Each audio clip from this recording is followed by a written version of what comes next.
اللہ کے سب تقریب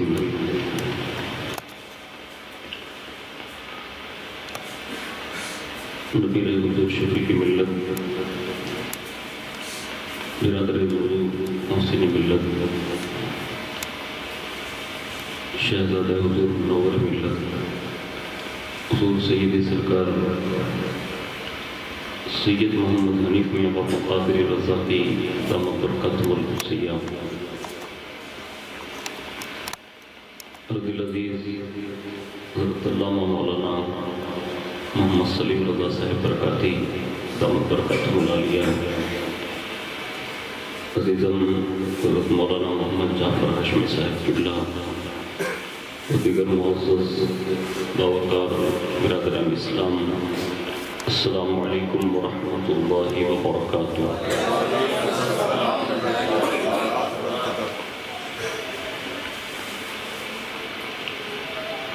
الحمد للہ رب العالمین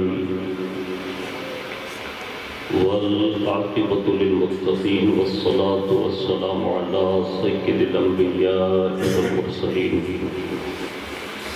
وعلى آلہ وصحابہ وازواجہ وذریاتہ واہل بیتہ وابنہ الغوث الاعظم الجیلانی ومعین الملت والدین شیخ الاسلام والمسلمین اعلی حضرت الامام احمد رضا وعلى عباد اللہ الصالحین اجمعین، اما بعد فاعوذ باللہ من الشیطان الرجیم، بسم اللہ الرحمن الرحیم، لا تجد قوما یؤمنون باللہ والیوم الآخر یوادون من حاد اللہ ورسولہ ولو كان آباءهم وأبناءهم وإخوانهم أو عشيرتهم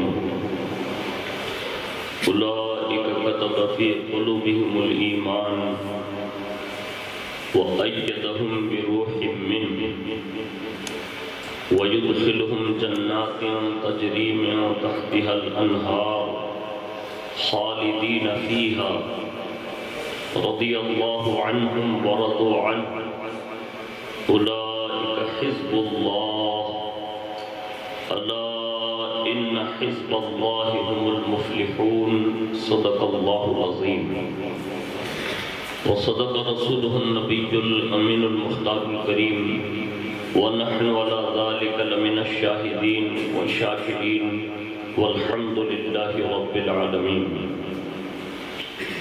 آئیے سب سے پہلے مذہب اہل سنت والجماعت یعنی کہ مسلک اعلیٰ حضرت کے قدیم دستور کے مطابق ہم سب کے آقا و مولا حضور سراپا نور سیدنا محمد رسول اللہ صلی اللہ تعالی علیہ وآلہ وسلم کی بارگاہ پر نور میں جی لگا کر درود پاک کی نظریں پیش کر لیں۔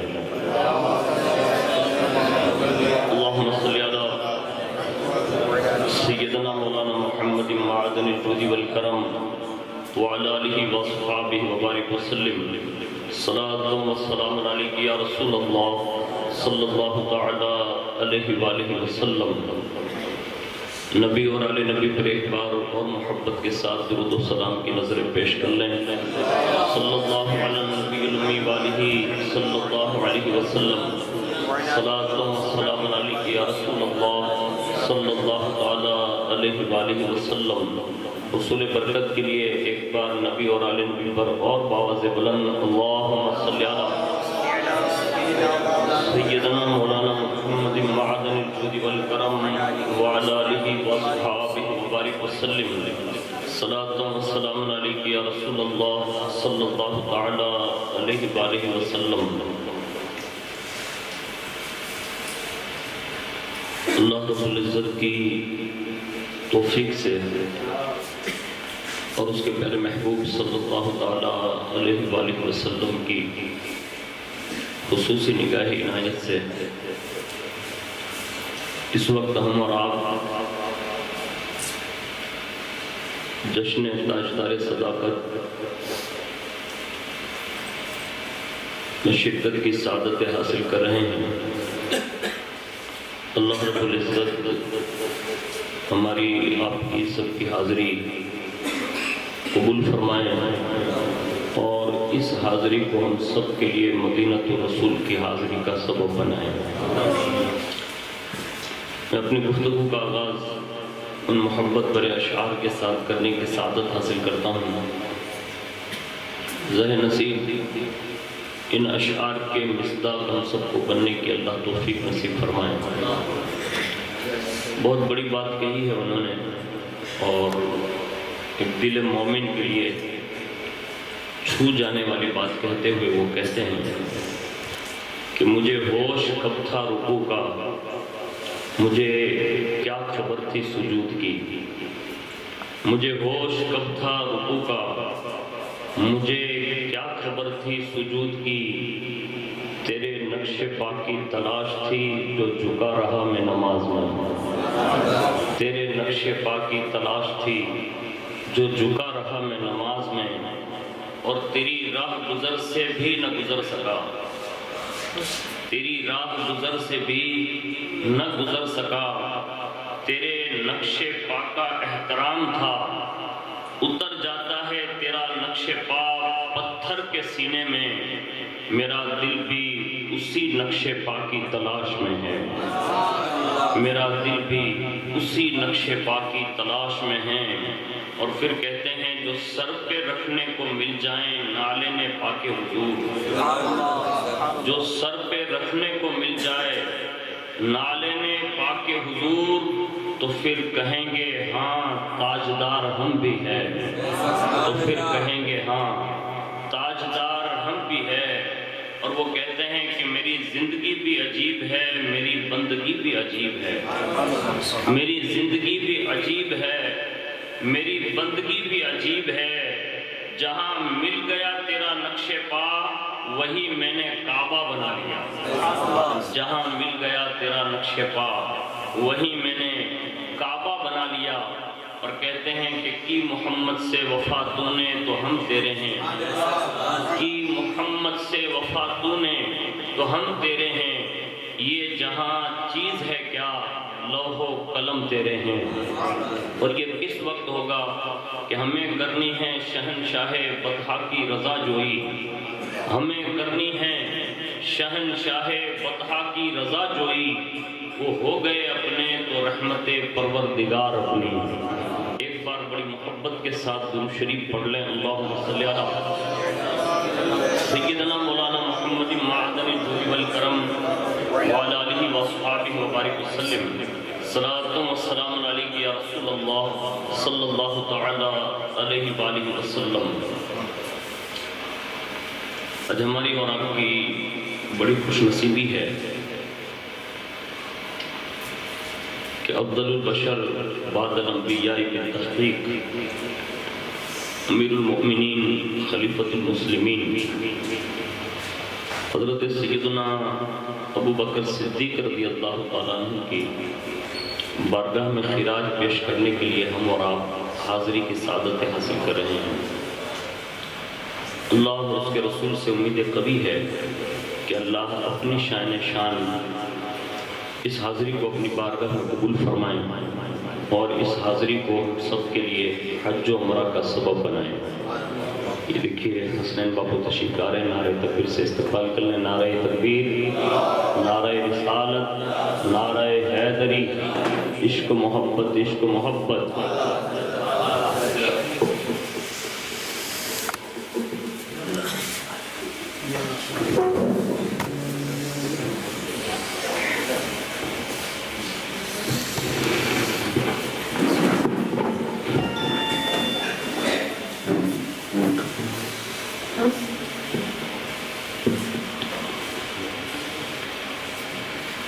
یہ بھی ہمارے لیے بڑی خوش نصیبی ہے کہ حضور شفیق ملت علیہ رحمت و رضوان کے خانوادے کے دو شہزادے ہمارے اور آپ کے بیچ موجود ہیں۔ اور ایک بات اگر میں یہ کہہ دوں تو مبالغہ نہیں ہوگا کہ اللہ کا فضل ہے کہ اللہ رب العزت نے ہمیں ایسی عظیم الشان خانقاہ سے وابستہ فرمایا کہ جس خانقاہ کا ہر ایک بچہ حضور کی امت سے ٹوٹ کر محبت کرتا ہے، کہ چاہے وہ امیر ہو غریب ہو، کوئی فرق کیے بنا ہر جگہ پہنچ جانا اپنی مصروفیات اتنی ہونے کے باوجود بھی، یہ وصف اللہ نے حضور شفیع ملت کے خاندان کو نصیب فرمایا۔ اور اس میں سے آج دوپہر میں میں نے خود اپنے اوپر ہی غور کیا۔ ہم لوگ کاٹوڑ گئے تھے اور ایک جگہ چائے پی سکا میں دوپہر میں، اور دوسری چائے کے لیے مجھے مسجد جا کر سو جانا پڑا، لیکن حسنین باپو قادری نے جہاں جہاں بھی مریدین معتقدین یا جو بھی چاہنے والے تھے ان کے یہاں انہوں نے مکمل حاضری دی۔ پتہ یہ چلا کہ ہر بندہ کہیں نہ کہیں جا کر تھک جاتا ہے، سید تھکتا نہیں۔ یہ ان کے خاندان کا ایک بہت بڑا وصف ہے جو ہم اور آپ اپنی نظروں سے دیکھ رہے ہیں۔ دعا کرنی چاہیے کہ اللہ تعالیٰ حضور سیدی سرکار حنیف باپو قادری، حضور سیدی سرکار حسنین باپو قادری، اللہ ان کی عمروں میں برکت عطا فرمائیں اور ان نفوس قدسیہ کی سچی اور پکی محبت میں نصیب فرمائیں۔ خیر، تو میں عرض یہ کر رہا تھا کہ بارگاہ صدیقیت میں ہم اور آپ خراج پیش کرنے کے لیے حاضر ہیں۔ ان کی زندگی کے مختلف اوصاف ہیں، مختلف پہلو ہیں، اور صدیق اکبر کے جس پہلو پر گفتگو کی جائیں اتنی کم ہوگی۔ یعنی کائنات میں اگر کوئی کسی بھی فیلڈ سے تعلق رکھتا ہو، یعنی دنیا کا کوئی بڑے سے بڑا تاجر اگر وہ بھی کسی کی زندگی سے اگر اکتساب کرنا چاہیں تو وہ بھی سیدنا صدیق اکبر رضی اللہ تعالیٰ عنہ کی زندگی سے اکتساب کر سکتا ہے۔ اسی طرح اگر کوئی عاشق بننا چاہے تو بھی صدیق اکبر کی زندگی سے بن سکتا ہے۔ اگر کوئی سچا اور پکا حق کو بننا چاہے تو وہ بھی بن سکتا ہے۔ اگر کوئی بڑی بہادری کے ساتھ زندگی جینا چاہے تو وہ بھی صدیق اکبر کی زندگی میں پا سکتا ہے۔ اور اگر یہ کہوں کہ سب کچھ اللہ اور اس کے رسول پر نام پر قربان کرنے کا جذبہ بھی کوئی چاہے تو وہ بھی سیدنا صدیق اکبر کی زندگی سے پا سکتا ہے۔ یعنی کوئی وصف ایسا نہیں ہے جو سیدنا صدیق اکبر رضی اللہ تعالیٰ عنہ کی سراپا زندگی میں آپ کو موجود نہ ملے۔ ان میں سے میں ایک قرآن عظیم کی آیت سے ان کا وصف بیان کر دوں اور ان کے کچھ مخصوص اوصاف جو اللہ رب العزت نے آپ کو جن اوصاف سے نوازا تھا وہ چند صفات بیان کروں گا، اور ان بیان کے بعد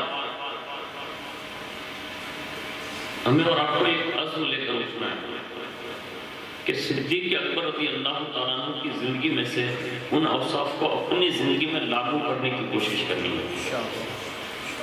قرآن عظیم نے ان کی جو شان بیان فرمائی ہے، اللہ رب العزت ایک جگہ ارشاد فرماتا ہے، تم نہ پاؤ گے ان لوگوں کو جو یقین رکھتے ہیں اللہ اور پچھلے دین پر کہ وہ دوستی کریں ان سے جنہوں نے اللہ اور اس کے رسول سے مخالفت کی، اگرچہ وہ ان کے باپ یا بیٹے یا بھائی یا کنبے والے ہوں۔ یہ ہیں جن کے دلوں میں اللہ نے ایمان نقش فرما دیا اور اپنی طرف کی روح سے ان کی مدد فرمائی اور انہیں باغوں میں لے جائے گا جن کے نیچے نہریں بہیں، ان میں وہ ہمیشہ رہیں۔ اللہ ان سے راضی اور وہ اللہ سے راضی، اور یہ اللہ کی جماعت ہے، سنتا ہے اللہ ہی کی جماعت کامیاب ہے۔ یہ قرآن عظیم کی سورہ مجادلہ کی 22ویں آیت میں نے آپ کے سامنے اس کا مفہوم پیش کیا۔ یہ آیت حضرت سیدنا صدیق اکبر رضی اللہ تعالیٰ عنہ کے حق میں نازل کی گئی۔ روایت میں حضرت ابن جریج رضی اللہ تعالیٰ عنہ فرماتے ہیں کہ حضرت سیدنا صدیق اکبر رضی اللہ تعالیٰ عنہ کے والد حضرت سیدنا ابو قحافہ رضی اللہ تعالیٰ عنہ زمانہ جاہلیت میں ایک مرتبہ صرف رسالت مآب صلی اللہ علیہ وسلم کی بارگاہ میں یعنی شان میں نازبہ کلمات کہتے ہیں تو سیدنا صدیق اکبر رضی اللہ تعالیٰ عنہ نے انہیں اتنے زور سے دھکا دیا کہ وہ دور جا گرے، یعنی خود کے والد کو اتنا زور سے دھکا دیا گر گئے. بعد میں آپ رضی اللہ تعالیٰ عنہ نے حضور صلی اللہ علیہ وسلم کو جا کر یہ سارا ماجرا سنایا. تو جب یہ سنا نا کہ انہوں نے اپنے والد بزرگوار کو ایسا دھکا دیا، اور وجہ صرف کیا تھی کہ انہوں نے حضور کی شان میں نازیبہ کلمات کہے، اور زمانہ جاہلیت تھا، لیکن اس کے باوجود بھی صدیق اکبر سے یہ برداشت نہیں ہو سکا کہ کوئی میرے محبوب کے خلاف بات کرے.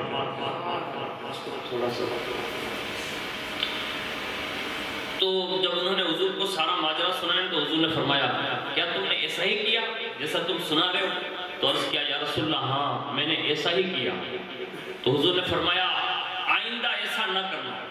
یعنی والد بزرگوار کی اہمیت سمجھاتے ہوئے حضور نے یہ کہا کہ اب آئندہ ایسا نہ کرنا. تو اس وقت بھی انہوں نے اپنی محبت کا اظہار کیا اور عرض کی کہا یا رسول اللہ جب وہ یہ نازیبہ کلمات کہہ رہے تھے اس وقت میرے ہاتھ میں تلوار نہ تھی، اگر تلوار ہوتی تو میں اپنے والد کا سر قلم کر دیتا. یعنی یہ اللہ رب العزت نے آپ کو اتنی غیرت ایمانی سے سرفراز فرمایا تھا جو اس آیت میں اللہ رب العزت نے شان صدیقیت میں یہ آیت بیان فرمائی. اب آپ خود اندازہ لگا سکتے ہیں کہ جو رسول اللہ کے خلاف ایک جملہ اپنے باپ سے برداشت نہ کر سکے وہ دوسرے لوگوں سے کیسے برداشت کر سکتے ہیں. یعنی اتنی غیرت اللہ نے عطا فرمائی اور اتنا عشق رسول عطا فرمایا. اسی کے ساتھ ساتھ آپ کے بے شمار اوصاف میں سے چند اوصاف میں آپ کے سامنے پڑھ کر سنا دیتا ہوں. کاش کہ اللہ رب العزت ہمیں ان اوصاف سے اللہ سرفراز فرمائے. ایسے تو سینکڑوں اوصاف ہیں آپ کے، لیکن جو وقت کی ضرورت ہے نا وہ میں آپ کے سامنے پیش کر رہا ہوں. نمبر 1، اللہ رب العزت نے حضرت سیدنا صدیق اکبر رضی اللہ تعالیٰ عنہ کو بڑا با حیا بنایا تھا. اب حیا کس کو کہتے ہیں؟ کہ حیا مثال کے طور پر ہم کوئی ایسا کام اپنے ماں باپ کے سامنے نہیں کرتے جو ان کی بے عزتی کا سبب بنے. اس کا مطلب یہ ہوا کہ ہم ماں باپ سے حیا کرتے ہیں. اسی طرح ہم کوئی ایسا کام نہیں کرتے جس سے پیر و مرشد کی بدنامی ہو. اس کا مطلب یہ ہے کہ ہم اسے حیا کرتے ہیں کہ میرے پیر و مرشد اتنے بڑے ہیں تو میں یہ کام نہیں کر سکتا. از راہ حیا. اسی طرح اللہ اور اس کے رسول کا بھی حیا ہے، اور جو ہمارے بزرگوں نے حیا کی ہے اس درجے تک تو کوئی نہیں پہنچ سکتا، لیکن کم از کم وہ بڑے بڑے کام جو کبیرہ گناہوں میں شمار ہوتے ہیں جو بے حیائی کا شکار ہمیں کرتے ہیں، کم از کم ہمیں اس سے تو ضرور بچنا چاہیے. یعنی اتنی حیا تو ہمارے اندر پیدا ہو جانی چاہیے. اس لیے صدیق اکبر کی ایک صفت یہ تھی کہ آپ بڑے باحیا تھے. اب کتنے بڑے باحیا تھے آپ اندازہ لگائیے گا. جیسا کہ حضرت سیدنا عروہ بن زبیر رضی اللہ تعالیٰ عنہ فرماتے ہیں اور وہ اپنے والد سے روایت کرتے ہیں کہ ایک مرتبہ سیدنا صدیق اکبر رضی اللہ تعالیٰ عنہ نے لوگوں کو خطبہ دیا اور خطبہ دیتے ہوئے ارشاد فرمایا اے لوگوں، اے مسلمانوں، اللہ سے حیا کرو. اور اس کے بعد آگے فرمایا اس ذات کی قسم جس کے قبضے قدرت میں میری جان ہے، جب میں کھلی جگہ پر قضائے حاجت کے لیے بھی جاتا ہوں تو اللہ سے حیا کرتے ہوئے میں اپنے سر کے اوپر کپڑا ڈال لیتا ہوں. یعنی اتنے بڑے باحیا تھے آپ. اور یہ وہ وصف ہے جو صدیق اکبر رضی اللہ تعالیٰ عنہ کو اللہ رب العزت نے عطا فرمایا تھا. ایک دوسرا حیا کا ایک پہلو دیکھیں کہ اللہ اور اس کے رسول سے کتنی بڑی حیا فرماتے تھے. مثال کے طور پر ایک حیا یہ بھی ہے کہ اپنوں کے ہوتے ہوئے، یعنی جس سے آپ وابستہ ہوں، یا مثال کے طور پر آپ اپنی فیملی کو دیکھ لیں، والد صاحب کے ہوتے ہوئے آپ کسی اور کی طرف اگر رجحان رکھتے ہیں تو یہ بھی کبھی بے حیائی کی طرف مطلب رجحان کرتا ہے. اور وہ بھی حیا کا ایک پہلو ہے کہ اپنوں کے ہوتے ہوئے غیروں کی طرف رجحان نہ کیا جائے. یہ حیا کے خلاف ہے. اب اس کی مثال سنیے صدیق اکبر رضی اللہ تعالیٰ عنہ کی ذات سے کہ حضرت سیدنا صدیق اکبر رضی اللہ تعالیٰ عنہ ایک مرتبہ بیمار ہو گئے. اب جب بیمار ہوئے نا تو لوگ عیادت کے لیے آئے، یعنی بیمار کرسی کے لیے آئے. کہا کیسی حالت ہے آپ کی؟ تو کہا کہ ابھی الحمدللہ اللہ کا شکر ہے. تو لوگوں نے کہا کہ حضور طبیعت اگر اتنی خراب ہو تو ہم طبیب کو بلا لائیں، یعنی ڈاکٹر کو بلا لائیں. یہ جملہ ارشاد ہوا لوگوں نے. کہا حضور ہم ڈاکٹر کو بلا لائیں. اس وقت ان کی حیا کا مادہ یہ تھا، فوراً کہا مجھے ایک طبیب نے دیکھ لیا ہے۔ یہ جملہ کہا مجھے ایک طبیب نے دیکھ لیا۔ تو لوگوں نے کہا، استفسار کیا کہ اس طبیب نے کیا کہا، یعنی جس نے آپ کو دیکھ لیا ہے اس نے کہا کیا ہے؟ تو صدیق اکبر نے اس وقت یہ فرمایا، کہا اس طبیب نے یہ مجھ سے کہا کہ میں جو چاہتا ہوں وہ کرتا ہوں۔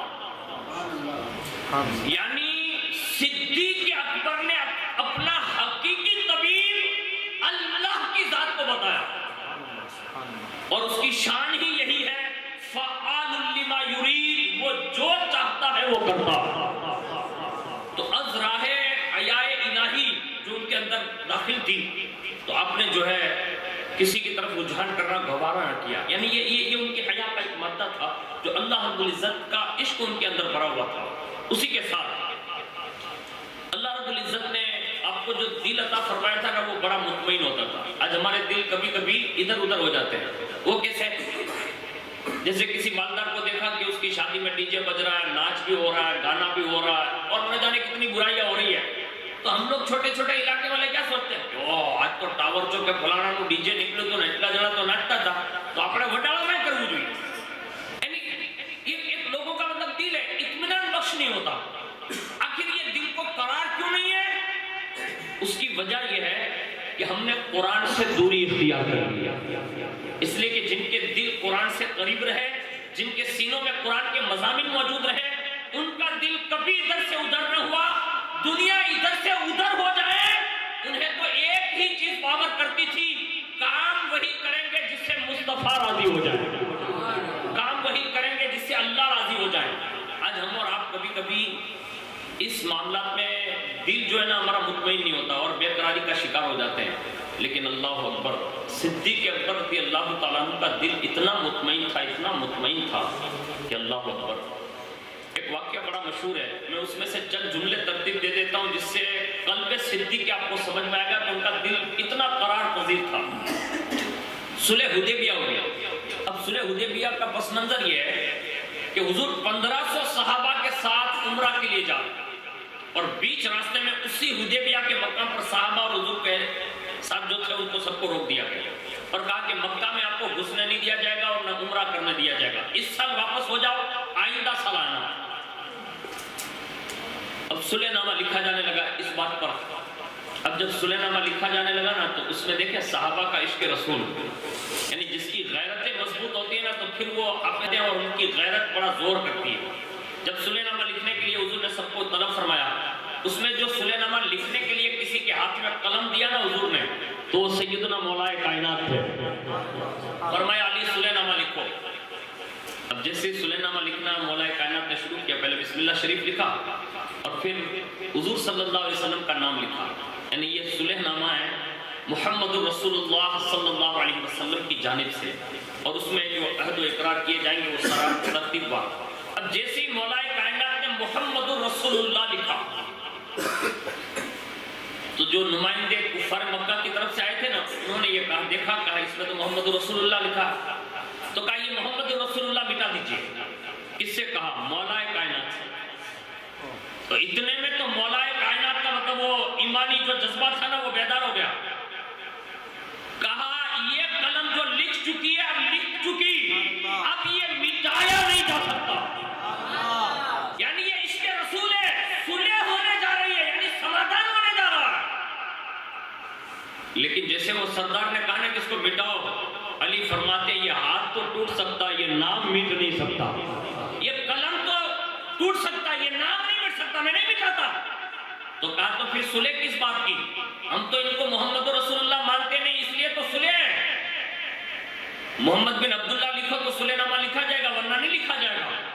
مولا کائنات کھڑے ہو گئے، کہا کوئی اور تو مٹائے یا مٹائے، میں نہیں مٹا سکتا۔ کھڑے ہو گئے، حضور نے کہا علی مٹاؤ، حضور نے کہا۔ اب جب حضور نے یہ فرمایا کہ مٹاؤ، تو مولا کائنات نے ہاتھ جوڑ کر کہا حضور علی جس کو مان لیتا اور لکھ دیتا ہے نا، پھر وہ نام جو آپ کی ذات کے بارے میں ہے نا، میں نے تو پہلے دن سے مان لیا ہے، اب علی ان الفاظ کو مٹا نہیں سکتا۔ حضور آپ ہیں، آپ کی شان یہ ہے، اگر آپ چاہیں اپنی الفاظ کو مٹا سکتے ہیں، علی المرتضیٰ نہیں مٹا سکتے۔ یعنی غیرت ایمانی یہ تھی کہ حضور کو جو محمد رسول اللہ مانا وہ خالی لکھ دیا تھا، اس کو بھی مٹانا گوارا نہیں کیا۔ اب سے میری گزارش ہے، کیا ہم نے محمد رسول اللہ کا کلمہ نہیں پڑھا؟ پڑھا نا پڑھا؟ آج ہمارا ایمان کتنا کمزور ہے۔ اب دنیا کا معمولی سا حکیم یہ کہہ دینا کہ میٹھا مت کھانا تو ہم نہیں کھاتے، ضروری احتیاط ہے، کرنا چاہیے، لیکن ایک ایگزامپل ہے کہ دنیا کا طبیب اگر کہہ دینا کہ یہ مت کھانا تو ہم یہ کرتے ضرور ہے۔ اگر وہ کہتے مٹھائی مت کھانا، مجھے بتاؤ مٹھائی کھانا یہ کوئی حرام ہے؟ مٹھائی کھانا تو حلال ہے نا۔ یعنی ایک طبیب اگر ہمیں کہتے تو ہم میٹھا کھانا اس لیے بند کرتے ہیں کہ اپنے جسم کی صحت۔ میں کہتا ہوں رسول اللہ نے جن چیزوں سے منع فرمایا نا جو سراسر حرام ہے، آج ہم حرام سے بچنے کے لیے تیار نہیں۔ تھوڑے اپنے ایمان کو چیک کر لینا۔ یہ مولا کائنات ہے، نہیں مٹایا نام، کھڑے ہو گئے تو حضور آپ اپنی شان اگر مٹا سکتے ہیں تو آپ مٹاتے ہیں۔ پھر حضور نے اس پر قلم چلائی اور حضور نے پھر اپنے مبارک ہاتھوں سے محمد بن عبداللہ لکھا، اور حضور نے لکھ کر کائنات کے لوگوں کو یہ بتا دیا کہ میرا لقب جو امی ہے تو اسے دھوکہ نہ کھانا۔ یعنی امی لقب ان کو کہتے ہیں جو کسی سے پڑھا نہ ہو، کسی کے سامنے زانوِ ادب طے نہ کیا ہو، اس لیے کہ کائنات میں جتنے بھی پیغمبر آئے انہوں نے کبھی کسی کے سامنے زانوِ ادب طے نہ کیے، اس لیے کہ نبی بھیجا ہی پڑھا اور لکھا جاتا ہے، یعنی پڑھایا ہوا اور لکھایا ہوا بھیجا جاتا ہے۔ یہ اور بات ہے کہ حضور صلی اللہ علیہ وسلم نے اس وقت لکھ کر اپنی شان دکھا دی، کہا امی لقب سے دھوکہ نہ کھانا۔ یہ حضور نے لکھا اور اس کے بعد صلح نامہ طے ہوا، اور جیسے صلح نامہ طے ہوا نا تو صحابہ کی پیشانیاں جو تھی نا وہ مطلب غیرت ایمانی جو تھی تو کوئی تو بول نہیں پاتے تھے، لیکن جن کو حضور کی بارگاہ میں ناز کا شرف حاصل تھا نا تو اسی وقت فاروق اعظم فرماتے ہیں کہ مجھ سے رہا نہیں گیا۔ اور جیسے یہ صلح نامہ مطلب لکھا گیا نا اس کے بعد میں حضور کے حجرے میں تشریف لے گیا، اور جیسے اندر گیا تو حضور جلوہ فکن تھے، میں نے سلام کیا، حضور نے جواب دیا اور برجستہ میری زبان سے یہ کلمات نکلے۔ بعد میں فرماتے کہ مجھے افسوس بڑا ہوا زندگی بھر کے لیے کہ میں نے حضور سے یہ کیا عرض کر دیا، لیکن جملہ یہ تھا، عرض کیا یا رسول اللہ کیا آپ اللہ کے سچے رسول نہیں ہیں؟ یہ فاروق اعظم کہتے ہیں، کہا یا رسول اللہ آپ سچے رسول نہیں ہیں؟ حضور نے فرمایا میں اللہ کا سچا رسول ہوں۔ کہا یا رسول اللہ کیا قرآن حق نہیں ہے؟ حضور نے فرمایا قرآن حق ہے۔ عرض کیا یا رسول اللہ کیا اسلام حق نہیں ہے؟ کہا اسلام حق ہے۔ کہا جس رب کا کلمہ پڑھتے وہ رب حق نہیں؟ کہا حق ہے۔ کہا جنت دوزخ قیامت حساب کتاب یہ سب حق نہیں ہے؟ حضور نے فرمایا سب حق ہے۔ تو عرض کیا یا رسول اللہ آپ ہی نے تو فرمایا تھا کہ ہم عمرہ کریں گے؟ تو حضور نے فرمایا تھا عمر میں نے کب کہا تھا کہ اسی سال کریں؟ یہ جملے حضور کے سامنے انہوں نے سن لیے، کہہ دیے اور پھر سن بھی دیا حضور سے، اور یہ کہنا تو پھر وہاں سے فاروق اعظم فرماتے ہیں کہ میں جلدی سے باہر نکلا، اور جیسے میں حضور کے حجرے سے باہر نکل کر سامنے دیکھا نا تو خیمہ صدیق اکبر کا تھا، اور آپ فرماتے ہیں کہ میں سیدھا صدیق اکبر کے خیمے میں اندر داخل ہو گیا، اور داخل ہو کر دیکھ رہا ہوں نا تو ابو بکر صدیق بڑے ذوق سے کیا کر رہے ہیں، بڑے ذوق سے کھجور کھا رہے ہیں، اور بالکل مطلب اطمینان قلبی کے ساتھ بیٹھے ہوئے۔ میں نے کہا ابو بکر تمہیں کیا ہو گیا؟ کہا کیوں؟ کہا یہ کفار کے ساتھ اتنی بڑی صلح نامہ لکھا گیا اور ہم خالی خاموشی سے دیکھتے رہ گئے۔ تو کہا عمر کہنا کیا چاہتے ہو؟ تو کہا ہم جس نبی کا کلمہ پڑھتے وہ سچے نہیں ہیں؟ تو کہا سچے ہیں۔ جواب وہی ہے جو رسول اللہ نے خیمے میں دیا، کہا سچے ہیں۔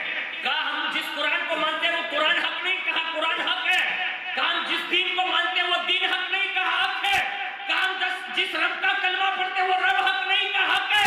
کہا جنت دوزخ حساب کتاب یہ ساری چیزوں پر ایمان لائے یہ حق نہیں ہے؟ کہا حق ہے۔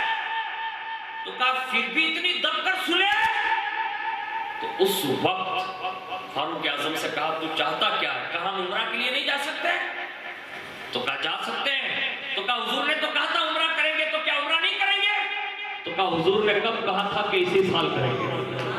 یعنی ہو بہو وہی کلمات جو رسول اللہ نے خیمے میں ارشاد فرمائے وہی صدیق اکبر نے فرمائے، اور اس کے بعد صدیق اکبر نے عمر کا دامن پکڑا اور کہا عمر کیا تجھے معلوم نہیں اللہ کے رسول وہی کہتے ہیں جو اللہ فرماتا ہے، یعنی وہ وحی الہی کے سوا کچھ نہیں کہتے۔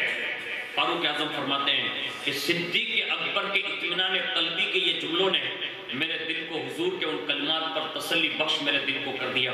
پتہ یہ چلا کہ صدیق اکبر رضی اللہ تعالیٰ عنہ کو اتنا قرار کیوں تھا، وجہ یہ تھی کہ وہ قرآن سے بڑے قریب تھے۔ آج ہمارا دل جو کبھی کبھی مطمئن ہو جاتا نا، اس کی ایک وجہ یہ بھی ہوتی ہے، یاد رکھیے گا کہ دل کے قرار کو حاصل کرنے کے لیے ہمیں اور آپ کو پھر سے قرآن کی طرف رجوع کرنا ہوگا، اور خاص کر کے حضرت سیدنا صدیق اکبر کے جو اوصاف بیان کیے جاتے ہیں۔ آج دنیا بڑی لمبی چوڑی ہے، لیکن اس کو کنورٹ کر کے آج ہمارے ہاتھوں میں دے دیا۔ پوری دنیا آپ دیکھ سکتے ہیں، یعنی ایک جگہ پر بیٹھ کر پوری دنیا کا نظارہ کیا جا سکتا ہے، یعنی اتنی مطلب سمیٹ دی گئی ہے۔ آج پوری دنیا مطلب قریب سے قریب تر ہوتی گئی ہے۔ آج ہم دنیا دیکھ رہے ہیں، اس لیے ہمیں کچھ گناہوں کی طرف آمادہ کیا جا رہا ہے۔ آج ہم دنیا کے حالات دیکھ رہے ہیں، اس لیے ہم آگے بڑھ کر کسی گناہ میں پیشکش کر لیتے ہیں۔ اور یہ دنیا ہے کیا؟ تو قرآن اور احادیث کا مفہوم ہے کہ دنیا ایک کھیل ہے، اور جتنے بڑے دنیا کے کھیل ہیں نا وہ فوراً ختم ہو جاتے ہیں، اس کی کوئی حیثیت نہیں ہوتی۔ یعنی کرکٹ بھی اگر کھیلا جائے نا تو 3 گھنٹے میں وہ بھی ختم ہو جاتا ہے، گیم کھیلی جائے نا تو چند سیکنڈ چند منٹ کے بعد وہ بھی ختم ہو جاتی ہے۔ کوئی بھی گیم آپ لے لیں نا تو چند گھنٹوں کے بعد تو وہ ختم ہی ہونی ہے، یعنی اوور ہو جائے گی، وہ کمپلیٹ ہو جائے گی۔ یہ دنیا بھی کمپلیٹ ہونے والی ہے، ختم ہونے والی ہے۔ باقی رہنے والی کوئی چیز ہے نا تو وہ آخرت باقی رہنے والی ہے۔ آج ہمارے یہاں معمولی سی شادی اور خوشی مل جاتی ہے نا تو ہم آپے سے باہر ہو جاتے ہیں۔ غور کرنا، ایسا نہ کرنا، اس لیے کہ یہ میوزک کے جو آلات ہیں نا جو دنیا میں آمدہ کرنے جا رہی ہے، آج ہماری آنکھوں کی حیا ختم کر دی گئی، ہمارے کانوں کی حیا ختم کر دی گئی۔ اب ہمارے ہاتھوں پر بات ہو رہی ہے۔ اب آپ کہیں گے برکت یہ ہاتھوں پر بھی حیا ہوتی ہے؟ ہاں، اس میں بھی حیا ہوتی ہے۔ اس کی ایک مثال دے دوں تاکہ آپ کو سمجھ میں آ جائے کہ یہ حیا کیا ہوتی ہے۔ حضرت عثمان غنی رضی اللہ تعالیٰ عنہ کو صلح حدیبیہ کے موقع پر حضور نے بھیجا تھا کہ جاؤ سرداروں سے بات کرو کہ ہم جنگ کرنے کے لیے نہیں آئے، ہم تو یہاں جو آئے نا وہ عمرہ کرنے کے لیے آئے، آپ ہمیں آنے دیں۔ اب حضرت عثمان غنی جب وہاں گئے نا تو یہاں افواہ پھیلا دی گئی کہ حضرت عثمان غنی شہید کر دیے گئے، اور جیسے یہ شہادت کی افواہ پھیلی نا کہ حضرت عثمان غنی کو شہید کر دیا، اسی وقت حضور نے سب سے بیعت لی، یعنی 1500 صحابہ میں سے ایک تو تشریف لے گئے، 1400 صحابہ سے بیعت لی، اور بیعت لینے کے بعد حضور نے آخر میں فرمایا کہ یہ ہاتھ عثمان بن عفان کا ہاتھ ہے، یعنی رسول اللہ نے اپنے ہاتھ کو حضرت عثمان بن عفان کا ہاتھ کہا، اور کہا یہ ہاتھ عثمان بن عفان کا ہے۔ اور اس کے بعد حضور نے اپنے دوسرے مقدس ہاتھ میں لیا اور فرمایا میں عثمان کی بیعت از راہ خود لے رہا ہوں، یعنی خود ہی حضور نے حضرت عثمان غنی کی بیعت لی۔ اور جب حضرت عثمان غنی مکہ سے واپس آ گئے اور ساتھیوں سے ملے، اور اس کے بعد صحابہ نے جب یہ کہا نا کہ حضور نے اس ہاتھ کو تمہارا ہاتھ فرمایا، تو حضرت عثمان غنی رضی اللہ تعالیٰ عنہ کہتے ہیں کہ جس دن سے حضور نے یہ فرمایا نا کہ یہ ہاتھ عثمان کا ہاتھ ہے، آپ فرماتے ہیں میں نے زندگی بھر اس ہاتھ کو شرمگاہ سے نہیں لگایا۔ یعنی اتنے حیادار تھے کہ حضور نے کہہ دیا کہ یہ عثمان کا ہاتھ ہے، اس دن سے انہوں نے اس سیدھے ہاتھ کو کبھی شرمگاہ تک جانے نہیں دیا۔ یہ حیاداری ہے۔ لیکن یہ کب ہوگا؟ جب بندہ حضور سے اتنا قریب ہو جائے، ورنہ یہ دنیا نے ہمیں اور آپ کو جو گھیر کر رکھا ہے نا، یہ صرف دکھاوے کی چند روز کی دنیا ہے، اور یہ اتنا دھوکہ ہے، اتنا فریب ہے کہ ہم اس کا تصور نہیں کر سکتے۔ لیکن یہ دنیا کن پر چڑھ جائے گی اس کو سنیے گا۔ حضرت صدیق اکبر رضی اللہ تعالیٰ عنہ ایک مرتبہ کسی کے یہاں تشریف لے گئے تو فرمایا پانی لے آؤ، پانی لایا گیا، اور جیسے ہی صدیق اکبر کے لیے پانی پیش کیا نا تو ساتھ میں شہد بھی پیش کیا، یعنی مدھ، اور جیسے شہد پیش کیا نا تو سیدنا صدیق اکبر نے اس پیالے کو اپنے منہ کے قریب کیا، اور جیسے قریب کرنا تھا نا تو رونے لگے، اتنا روئے، پانی اور شہد لایا گیا تھا، خالی ابھی قریب کیا نا تو روئے، حاضرین کو بھی رلایا، یہاں تک کہ سب لوگ روتے رہے، اور حضرت صدیق اکبر خاموش ہو گئے۔ ان کی حالت دیکھ کر لوگ بیان کرتے ہیں کہ ہم پر بھی حالت طاری ہو گئی، یہاں تک کہ ہم پھر رونے لگے، یہاں تک کہ صدیق اکبر بھی رونے لگے، اور اس قدر روئے کہ لوگوں کو مطلب آپ کی جان پر بن آنے کی مطلب ڈر لگنے لگا، اس حد تک روئے صدیق اکبر۔ اور اس کے بعد کافی دیر کے بعد جب سب خاموش ہو گئے تو کسی نے عرض کیا کہا کہ صدیق اکبر آپ کو کس چیز نے رلایا؟ صرف ہم اس لیے گناہ کر رہے ہیں معاذ اللہ رب العالمین کہ صرف دنیا خوش ہو جائے اور دنیا میں ہماری واہ واہ ہو جائے؟ تو صدیق اکبر کا یہ جملہ سنیے اور اپنے دل پر ہاتھ رکھ کر اٹھنا، بے حیائی والے کاموں سے دور رہنا، نفاق پیدا کرنے والے وہ آلات موسیقی سے دور رہنا، اس لیے کہ دنیا آج اس بات پر آمادہ ہے کہ مسلمان کا ہر نوجوان عیاشی کی طرف مائل ہو جائے، وہ اس کے گھر سے شروع ہو یا بازار سے شروع ہو، بس ان کو دنیا کا عاشق بنا دو، خود بخود حضور کا عشق معاذ اللہ ان کے دلوں سے کم کر دیا جائے گا۔ اس لیے سنیے صدیق اکبر نے اس خاموشی کے بعد ارشاد فرمایا، کہا ایک مرتبہ میں رسول اللہ کی بارگاہ میں موجود تھا اور رسول اللہ صلی اللہ علیہ وسلم ایک مرتبہ یوں فرما رہے تھے جیسے کسی چیز کو اپنے سے دور فرما رہے ہیں۔ حضور فرماتے تھے مجھ سے دور ہو جا، مجھ سے دور ہو جا، مجھ سے دور ہو جا، مجھ سے دور ہو جا۔ تو صدیق اکبر فرماتے کہ جب حضور کی یہ جملے میں نے سنا نا کہ مجھ سے دور ہو جا، مجھ سے دور ہو جا، تو مجھ سے رہا نہیں گیا۔ میں نے عرض کیا یا رسول اللہ میں کسی چیز کو تو دیکھ نہیں رہا ہوں جو آپ کے قریب ہو، اب کس چیز کو دور فرما رہے ہیں؟ اس وقت حضور نے ارشاد فرمایا ابو بکر ابھی دلہن کی طرح سج دھج کر ایک دنیا میرے سامنے پیش کی گئی، اور جب وہ میرے سامنے سنگھار کر کے آئی نا تو حضور نے فرمایا میں نے اس سے کہا دور ہو جا، دور ہو جا، دور ہو جا۔ جب یہ تین کلمات میں نے ارشاد فرمائے نا تو اس نے جاتے جاتے ایک جملہ کہا یا رسول اللہ اس نے کیا کہا؟ تو حضور نے ارشاد فرمایا وہ جاتے جاتے کہہ رہی تھی میں آپ سے تو دور ہو گئی، آپ مجھ سے بچ گئے، لیکن جو آپ کے بعد آئیں گے نا وہ مجھ سے کبھی نہیں بچ پائیں گے۔ یہ صرف پانی کا ایک پیالہ اور شہد پر یہ ہے۔ آج ہمارے یہاں حالات یہ بنے ہوئے ہیں کہ ہم دنیا کے اندر اتنے ملوث ہو گئے کہ ہم اپنے بیٹے اور بیٹیوں کی منگنیوں اور شادیوں کے موقع پر ہم ناچنے کے پلاننگ کر رہے ہیں، یا معاذ اللہ ہمارے بچے کی ختنہ کے موقع پر ہم بے حیائی کا کام کریں گے۔ کبھی یہ نہ کرنا، اس لیے کہ غیرت خدا مندی جو ہے نا وہ بڑی غیرت والی اس کی قدرت ہے، وہ بڑا غیرت والا رب ہے، اس کی نافرمانی کر کے آپ خوشیاں نہیں پا سکتے۔ رسول اللہ کی غیرت کو مجروح کر کے آپ کبھی خوشیاں نہیں پا سکتے۔ خوشی مل سکتی ہے نا تو اللہ کو راضی کرنے میں مل سکتی ہے اور مصطفیٰ جان رحمت کی خوشنودی میں مل سکتی ہے۔ اور یہ کائنات نے دیکھا ہے کہ صدیق اکبر نے اپنی زندگی میں وہی کام کیا جس سے رسول اللہ خوش ہوتے ہوئے، اور آپ کا عشق رسول اتنا مشہور ہے کہ ہم اور آپ تو وہ کیا بیان کریں گے، لیکن آپ کی حالت یہ تھی کہ سراپا عشق رسول کا اتنا مجسمہ بنے ہوئے تھے، اتنا مجسمہ بنے ہوئے تھے کہ حضرت عائشہ صدیقہ فرماتی ہیں کہ سب سے آخر میں رسول اللہ کی بارگاہ سے آخری صحابی کوئی حضور سے جدا ہوتا تھا نا تو لوگ یہ دیکھتے تھے کہ وہ صدیق اکبر جدا ہوتا ہے، یعنی سب صحابہ نکل جاتے، سب سے آخر میں صدیق اکبر نکلتے، اور جیسے گھر پہ پہنچتے نا تو حضرت عائشہ صدیقہ فرماتی ہیں کہ گھر پہ آ کے وہ سوتے نہیں، کبھی اس کروٹ کبھی اس کروٹ، کبھی اس کروٹ کبھی اس کروٹ، یہاں تک کہ ہمارے گھر کی چھت جو تھی نا وہ دھوئے جیسے لگنے کی وجہ سے نہیں کالی پڑ جاتی، ایسے ہمارے گھر کی چھت کالی پڑ چکی تھی۔ لوگوں نے بیان کیا کہ آخر اس کی وجہ کیا تھی، کیا وہاں کوئی مطبخ کا کام ہوتا تھا یعنی کھانا پکایا جاتا تھا؟ تو کہا نہیں، کہا وہ گھر کی چھت کالی کیوں ہو گئی؟ کہا اس گھر کے چھت کے نیچے صدیق سویا کرتے تھے، اور جب رات میں سوتے تھے تو ان کا سینہ جو تھا نا وہ عشق رسول میں جلا کرتا تھا، یعنی وہ عشق رسول کی جو آگ ہوتی تھی اس کا وہ دھواں تھا۔ صدیق اکبر کا دل اس حد تک حضور کے عشق میں مطلب بھون چکا تھا اور جل چکا تھا، سراپا عشق بن چکے تھے۔ یہ لذت ہمیں کب ملے گی یارو؟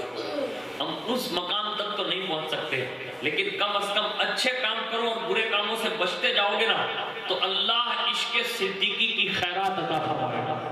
اور جن جن لوگوں کو یہ ملی ہے نا ان لوگوں نے صدیق اکبر سے یہ باتیں سنی ہیں۔ میں نے ابھی ایک بزرگ سے ملاقات کی ہے، میرے عزیز مولانا جعفر صاحب میرے ساتھ میں تھے، ان سے ہم لوگوں نے کم از کم ظہر سے پہلے غالباً ملاقات ہو گئی، ظہر کا وقت تھوڑا بہت قریب تھا اور اس کے بعد ملاقات ہوئی، اور جیسے ہم لوگ ظہر سے پہلے ملاقات ہوئی اور جیسے ہم ان کے سامنے بیٹھے تو انہوں نے شروعات ہی یہ کی، کہا آپ جب تک بیٹھیں گے نا میں صدیق اکبر کی باتیں کروں گا، اور انہوں نے اس کی وضاحت کرتے ہوئے یہ کہا کہ اگر آج کوئی حضور کا قرب خاص چاہے اور عشق رسول چاہے تو فرمایا وہ صدیق اکبر کی سیرت پڑھے اور سنا کرے، اس لیے کہ انہیں وہ چیز ودیعت کی گئی تھی. نمازی ہر صحابی رسول رہا، روزے دار بھی ہر صحابی رسول رہا، حج بھی کیے انہوں نے جہاد بھی کیا، قرآن کے بڑے حافظ اور قاری بھی رہے، ہر نیک عمل میں ہر صحابی اپنی شان شان رہا، لیکن نمازوں کی وجہ سے صدیق اکبر کا رتبہ بڑا نہیں ہے، بلکہ صدیق اکبر کا رتبہ اس لیے بڑا ہے کہ ان کا سینہ سراپا عشق رسول کی خیرات سے نواز دیا گیا. یعنی عشق رسول کی جو خیرات ان کے پاس تھی نا وہ کسی کے پاس نہیں تھی. یہ بہت بڑی چیز ودیعت کر دی گئی تھی. اس کی نشاندہی حضور نے ایک جگہ یوں فرمائی، کہا ابو بکر سن، اللہ قیامت کے دن میرے تمام امتیوں کے لیے اور اللہ کی ساری مخلوق کے لیے اللہ ایک تجلی فرمائے گا جس میں ساری مخلوق کو نواز دے گا. یعنی اللہ کے نور کی ایک تجلی میں سب پر یہ تجلی وارد ہوگی اور تنے تنہا ایک تجلی اللہ تیرے دل پر نازل فرمائے گا. یعنی ایک تجلی خصوصیت کے ساتھ صدیق اکبر کے لیے ہوگی. یہ عشق رسول کی خیرات تھی اور اس لیے آپ کی غیرت بھی مضبوط تھی، آپ بے خوف بھی تھے اور ساتھ ساتھ میں آپ نے دین کا وہ کام کیا کہ دنیا اس کا تصور نہیں کر سکتی. آپ نے کبھی بھی رسول اللہ کی کبھی نافرمانی نہیں کی. اب خود اندازہ لگائیں، صلح حدیبیہ کے موقع پر سب صحابہ سے حضور نے کہا نا کہ اٹھو اور سب احرام کھول دو اور اس کے بعد قربان یہ حلق کروا دو اور اپنے جانوروں کو ذبح کرو. اس وقت جو ازواج مطہرات میں سے ام المؤمنین جو موجود تھی وہ بیان کرتی ہیں کہ حضور نے جب یہ کہا نا تو پھر کھڑے ہونے کے لیے تیار نہیں تھا، لیکن فاروق اعظم بیان فرماتے ہیں کہ جب حضور نے ارشاد فرمایا نا تو سب سے پہلے صحابہ میں کھڑے ہونے کے لیے کوئی کھڑے ہوئے نا تو وہ سیدنا صدیق اکبر کھڑے ہوئے. یعنی اس انداز سے حضور کے فیصلوں کو مانا کہ کبھی چوں اور چرا کیا ہی نہیں. حضور نے جو کہا وہ بات مان لی، اس لیے آپ کو صدیق اکبر بھی کہا جاتا ہے. اس کی وجہ بھی یہ ہے کہ آپ نے معراج سے جب واپسی ہو رہی ہے، صدیق اکبر رضی اللہ تعالیٰ عنہ کے تصرفات یہ فضائل و کمالات جب حضور واپس ہو رہے ہیں نا تو حضرت جبریل علیہ السلام نے سفر میں ساتھ دیا تھا تو واپس بھی ہو رہے تھے. تو حضور سے کہا کہ حضور رب کا حکم ہے کہ یہ واقعہ جو آپ کے ساتھ آج رات میں تھوڑے سے لمحے میں پیش آیا نا یہ آپ کل مکہ والوں کے سامنے بیان کریں. حضور نے فرمایا اس کو بیان بھی کرنا ہے؟ کہا ہاں، لوگوں کے سامنے اس کو اظہار کرنا ہے. تو کہا جبریل یہ میری عام باتیں لوگ نہیں مانتے، تو یہ اتنا بڑا سفر اور یہ اتنا طویل جو میں دیکھ کر سب کچھ آیا ہوں کیا لوگ یہ بھی مان لیں گے؟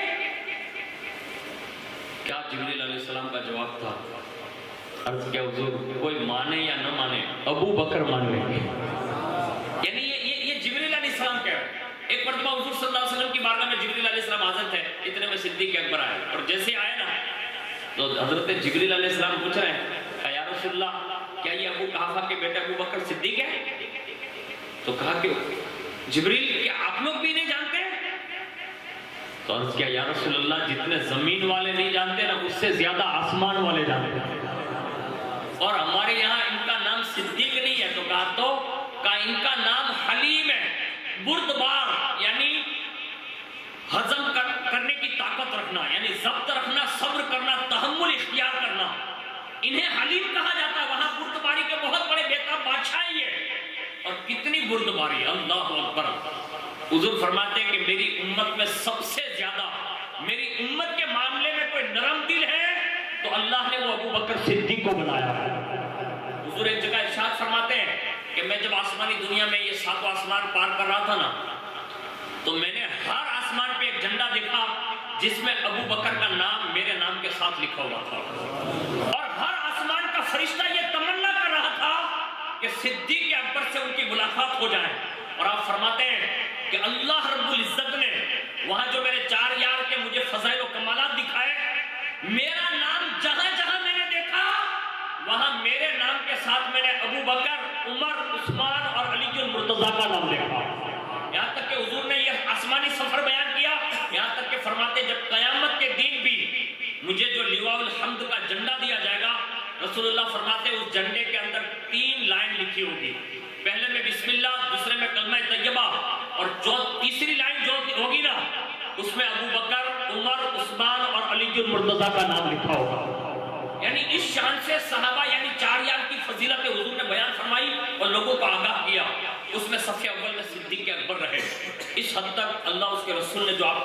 سے نوازا نا، اس کی وجہ یہی تھی کہ انہوں نے حضور کی فرما برداری کی اور حضور کے ہر کام پر انہوں نے لبیک کہا۔ آخری بات عرض کر کے اپنی گفتگو ختم کر دوں کہ اپنی جان بھی دی، اپنا مال بھی دیا۔ اپنی اولاد کی بات آئی نا تو آپ نے اولاد کے معاملے میں بھی پیش قدمی کر لی تھی، لیکن وہ موقع نہیں ملا۔ لیکن آپ نے یہ جملہ بعد اسلام لانے کے ان کی اولاد کے یہ کہہ ضرور دیا تھا، یعنی جان، مال، اولاد یہ لوگوں کو بہت زیادہ پسند ہوتی ہیں، اور یہ تینوں چیزیں صدیق اکبر حضور کے نام پر قربان کرنے کے لیے تیار ہیں۔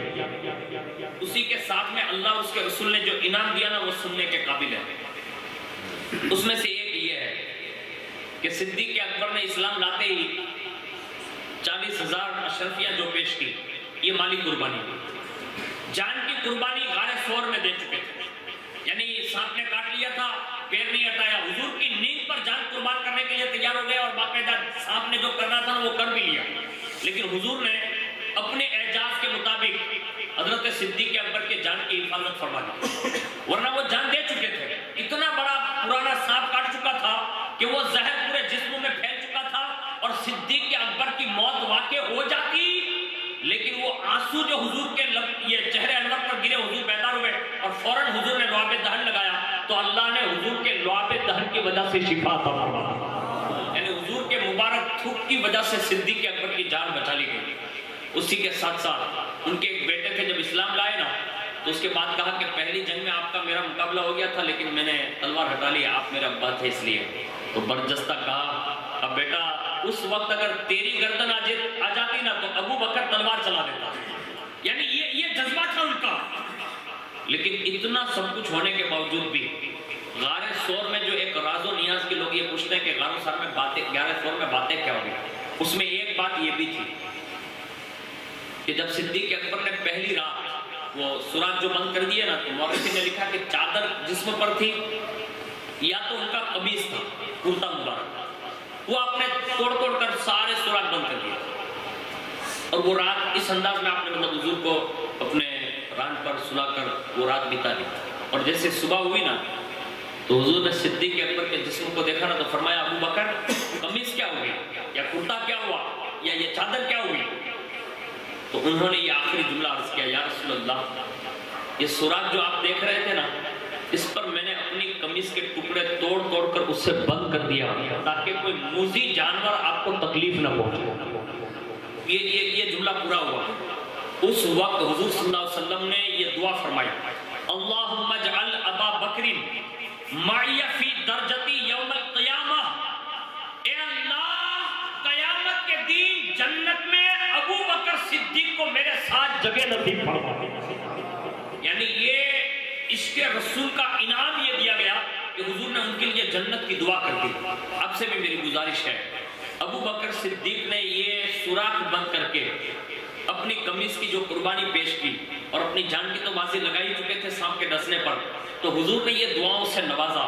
آپ سے گزارش ہے کہ اپنے دل کو بھی یہ سمجھیے کہ یہ ایک غار ہے، اس میں سے جتنے بھی گناہ کے اثرات دل پر وارد ہوتے ہیں نا ان سب گناہوں کو چھوڑیے، اچھے کام کریں گے نا تو دل خود بخود روشن ہوگا، صاف ہوگا، اور صدیق اکبر کے اس طریقے کے مطابق اگر یہ دل تمہارا غار صاف ہو گیا نا تو مدنی تاجدار خود بخود تشریف لے آتے ہیں۔ تو ہمارے دل کو ہمیں گناہوں سے پاک اور صاف کرنا ہوگا، اس میں سے بے حیائی کے کاموں کو چھوڑیں، آہستہ آہستہ چھوڑیں، ایک کام کو چھوڑتے جائیں گے نا تو 8 دن ہو گئے تو 8 کام چھوٹ سکتے ہیں، 10 دن ہو گئے تو 10 کام چھوٹ سکتے ہیں، مہینہ دن محنت کریں گے نا تو مہینے میں کئی کام چھوٹ سکتے ہیں، اور اس کے لیے ہمیں اور آپ کو سب کو مل کر کوشش کرنی ہوگی۔ اور صدیق اکبر رضی اللہ تعالیٰ عنہ کے مراتب ہمارا ہر سال فضائل و کمالات ضرور سنتے ہیں، لیکن ان کی سراپا زندگی جو تھی نا وہ ایک ہی تھی کہ ان کا ایک ہی مشن تھا کہ رسول اللہ کی فرما برداری کریں۔ آپ سے جب بھی کوئی کام کے لیے کہا جائے نا تو آپ سب سے پہلے حضور کی باتوں پر نظر ڈالیں گے کہ حضور نے یہ کام کرنے کا حکم دیا ہے یا نہیں دیا، یا اسے روکا ہے۔ اگر یہ مشن آپ اپنا لوگے نا تو آپ کو سیدنا صدیق اکبر کے عشق کی خیرات بھی نصیب ہوگی، اور صدیق اکبر کے صدقے میں اللہ عشق رسول کی خیرات بھی عطا فرمائے گا۔ اللہ رب العزت مجھے آپ کو سب کو کہنے سننے سے زیادہ عمل کی توفیق عطا فرمائے، اور جو کچھ بھی کہا گیا اللہ رب العزت سب سے پہلے اس پر مجھے عمل کی توفیق توفیق عطا فرمائے، اور جن لوگوں نے جشن صدیق اکبر میں حاضری دی اللہ ہم سب کی حاضری کو قبول فرمائے، جنہوں نے دامے درہم سکھ میں حصہ لے کر جشن صدیق اکبر رضی اللہ تعالیٰ عنہ میں خراج پیش کیا، اے میرے کریم سب کے حصوں کو قبول فرما لے اور سب کی تمناؤں کو پوری فرما، سب کی دعاؤں کو پورا فرما۔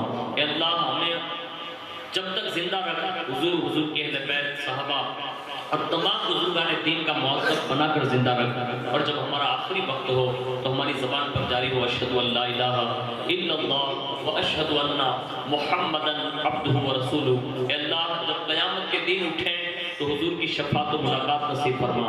اے اللہ تیرے پیارے حبیب صلی اللہ علیہ وسلم کے صدق و طفیل ہمارے ایمان، عقیدے، جان، مال، عزت، آبرو کی حفاظت فرما، اسلام اور مسلمانوں کا بول بالا فرما، اسلام اور مسلمانوں کا بول بالا فرما، ہر جگہ ہماری عزت و آبرو کی حفاظت فرما، دونوں جہان کی بلائیوں سے سرفراز فرما، بالخصوص حضور شفیع ملت کے خانوادے کو مولا طویل زندگی عطا فرما۔